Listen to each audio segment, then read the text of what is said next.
Hey, everybody, welcome back to another episode of the Successful Hairstylist podcast. Today, I'm going to guide you through some of our common phrases that actually sabotage sales in our business. A lot of these phrases will probably make you laugh when you hear them because you know you've said them tons of times. And hopefully, after this episode, you're going to have better tools and better go tos to approach some of the most uncomfortable situations that we face behind the chair. But ultimately, I want to empower you to confidently make offers with add-ons, hair care, rebooking, and more so that you can build your business into the legacy that I know that you want it to be. Sales is often this super scary, intimidating topic, but today we're going to make it fun. So don't be scared. Let's just dive in. Okay, so right off the top, let's just jump into the phrases that you should stop saying if you want to make more sales in your business, all right? And by the way, all of these phrases I'm super guilty of doing myself when I was behind the chair. These are so natural that sometimes they just come out without us even meaning to or thinking about it. So here are some of the most common ones. So number one, or you can just call me when you're ready. Okay, this one happens a lot when we're trying to make their next appointment, when we're trying to get everything set up for them and rebook them. And why do we say this? Well, we say it because we feel awkward, right? We don't want to make our client feel pressured. And so we give them an out. Okay, so all right, Sharon, I will see you in I need to see you in 7 weeks. So we could do same day, same time. How does that sound? Or you can just call me when you're ready. Okay, the second one, or just use up what you have at home. Okay, obviously, we're doing this when it comes to offering product recommendations. We've set our spiel and we're kind of waiting to see if they are going to grab anything, if they're interested. And before they can even do anything, we say, or just use up what you have at home. Again, we're giving them an out, and 9 times out of 10, if people have an out, they're going to take it even if they want what you're offering. Okay, the third one, or we can do it next time, okay? A lot of times we say this when we're offering an upgraded service or we want them to try a new style. Again, we're in that waiting period where we don't know if they're into it or not. And so we say, or we could just do it next time, don't worry about it. And then lastly, this is super common where we will see their total or we're adding it up and maybe it's a bigger service than they usually get. And we'll just decide not to make any offers at all because they're already spending more than usual. Guilty. What these do is instead of selling, we actually sell ourselves short by using these phrases. There is a lot of psychology behind why you're doing this. And so, first of all, let's have compassion for ourselves. Let's give ourselves permission to laugh at ourselves. And then now let's dive deeper to kind of uncover why we're doing this and where it comes from. I have to tell you guys, I don't think I've met a single hairstylist who didn't get into this industry to make people feel better. We are like the ultimate, servant hearts that just want to uplift people, make them feel good and excited. And so when we get the feeling that we might be making someone uncomfortable, it is super scary to us. So some of the most common reasons why we go to these phrases are, we don't want to come off as greedy, right? We are not greedy people. We actually believe in what we're offering. And so to even think that someone could see us as greedy for what we're doing is so terrifying. So then we go to one of our out phrases so that the client knows, hey, I'm not pressuring you.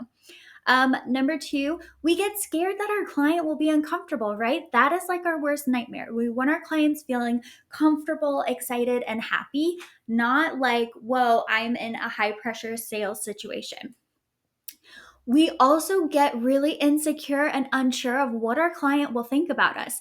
Here's the thing, when we start showing up as the CEO of our business, when maybe before we've been more lax and we've been more chill about everything, will they think that I'm being fake? Will they think that I'm just offering it to make money?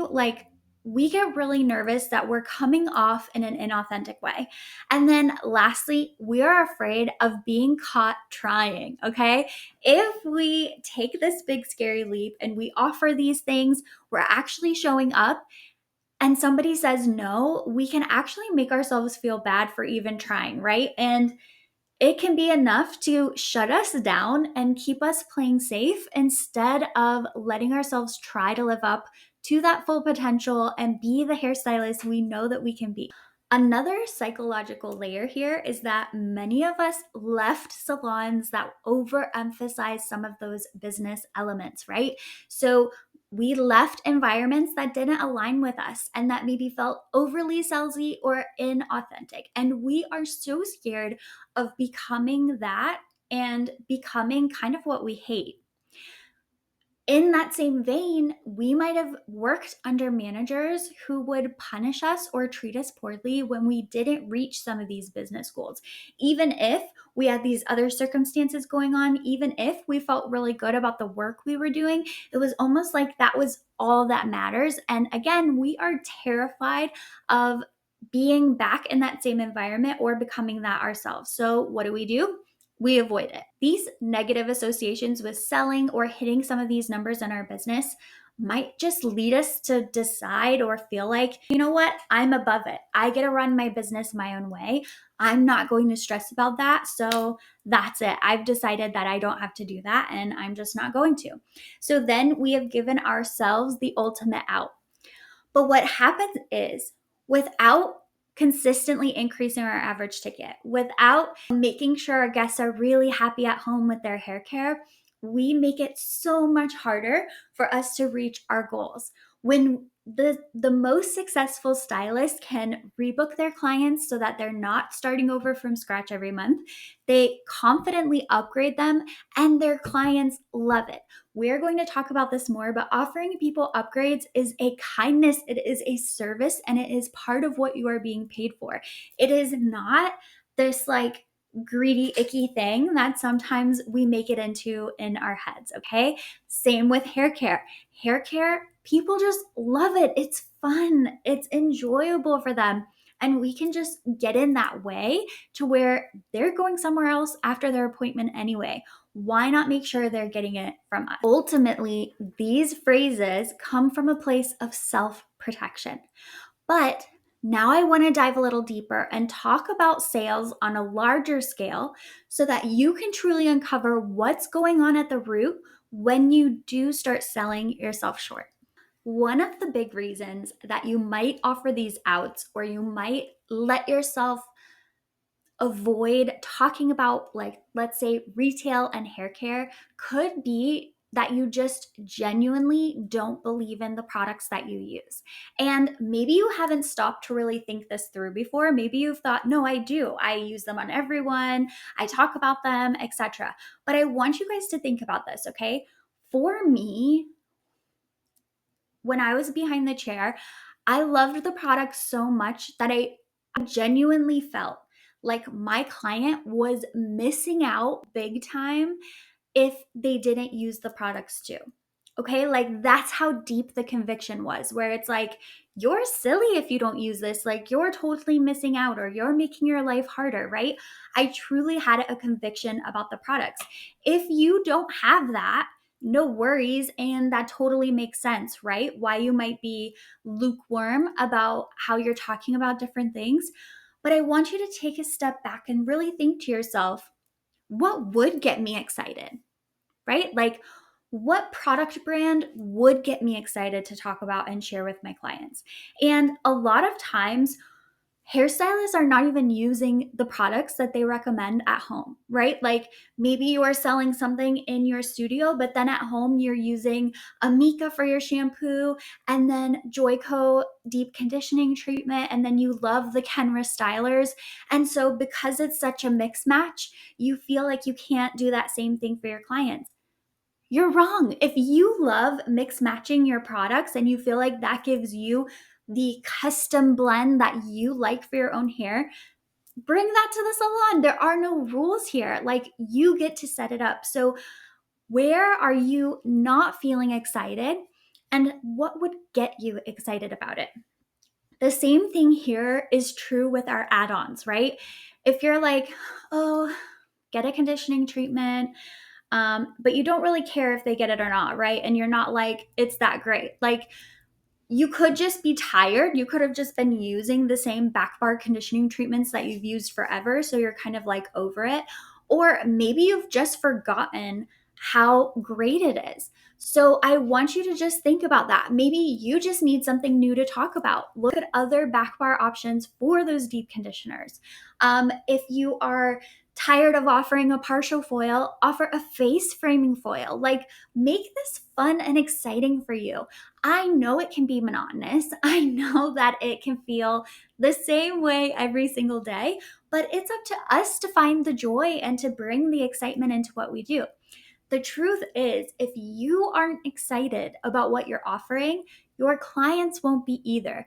They are just going to naturally match our energy. So just think about what will get me excited? What will make me feel like my clients are truly better off with this? Once you have that, everything really sells itself. You don't have to even try because you're just like, no, Shannon, like, look at my hair. Know what it looked like before and look at it now. Or I curled this 3 days ago and they still look great. It's because I'm using this. Like, oh my God, I can't believe how good it works. Like, it naturally happens. So if right now you're feeling like you have to force it, let's dive deeper and just take that away. You run your own space. There's no reason you should use things or offer things that don't even feel good to you. All right, the next big thing that gets in our way is that it's very natural. It's totally human nature to assume that other people are like us, okay? And here's what I'm talking about. Most hairstylists that I know are so extremely practical when it comes to their spending and to how they use products, okay? So, for example, and maybe it's because a lot of us got into being hairstylists because we started out as DIYers, but so many of us, we only use products that are like have a certain benefit. We use the minimum amount of products possible. We only replace them when they run out, right? We don't just have bottles and bottles like lying around. And we don't often buy the highest priced. We'll buy the medium price, right? Not too low, not too high. And that's even of like the wholesale price.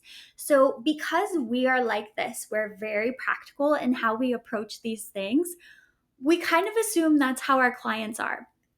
But I need you guys to understand this, okay? The average hair care consumer is not like that. They're not like us. They're not like us, okay? Many, and I would even argue the majority of our clients see us as the splurge in their budget, okay? We are their fun, their pampering, their self care. We are that exciting moment in their month where it's all about them. And because of this, they might be less practical than we are in terms of they just might want to buy whatever is new, whatever smells different. They might want to have 5 different shampoos depending on their mood or just because they look pretty in their shower. Like, the hair care industry is so big and profitable, not because women are very practical about buying products. It's because buying hair care products is fun. And because we're in the industry, I think we've really forgotten that aspect.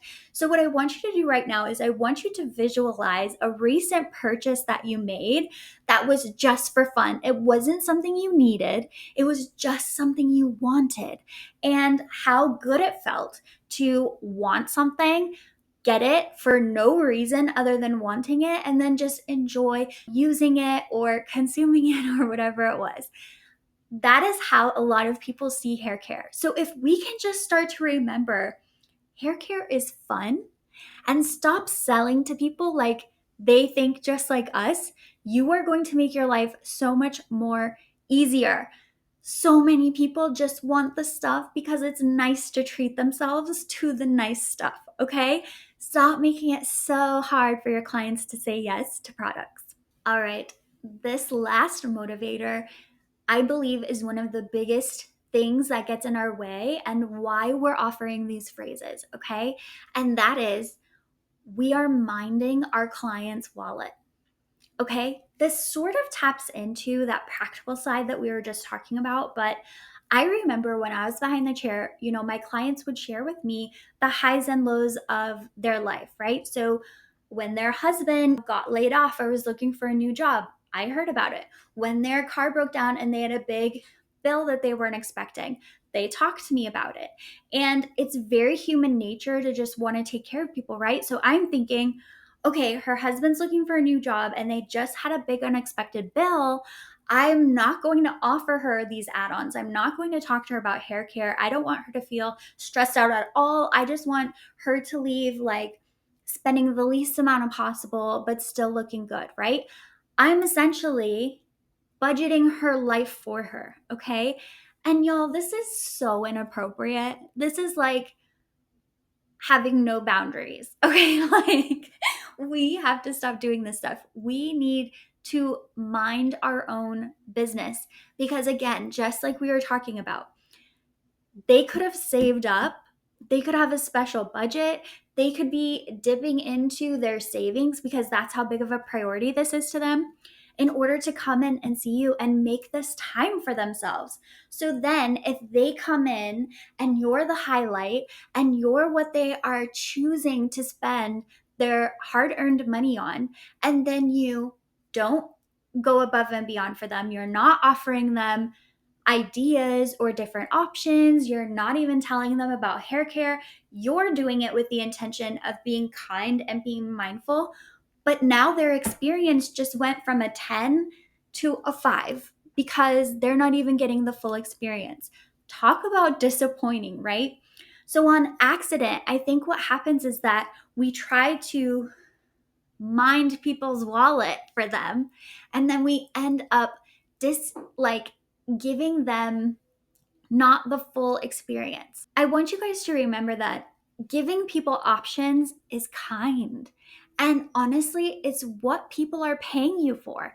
They're paying you for your ideas, for your expertise, for your thoughts, for to tell them what they actually need, to help them have a better day and be able to look better every day of their lives. Like they are sitting there just wide open, like ready for you to take care of them. And that is our responsibility much more than making sure that they get out of here under $300, like that has nothing to do with us. So the next time you catch yourself totaling up their bill and being like, okay, it was this much, so I'm going to make sure I don't do this, I don't do this, I don't do this. Catch yourself and remind yourself that in this role, you are not their accountant, you are not their financial advisor, you are not their spouse. You are there as their hairstylist to make them feel beautiful and just have a great time pampering themselves and stepping away from all the chaos of life. Again, let's just make it fun again to do hair. To dive more into sales psychology and how you can continue to show up in a more confident way, watch this video next. I will see you all next week.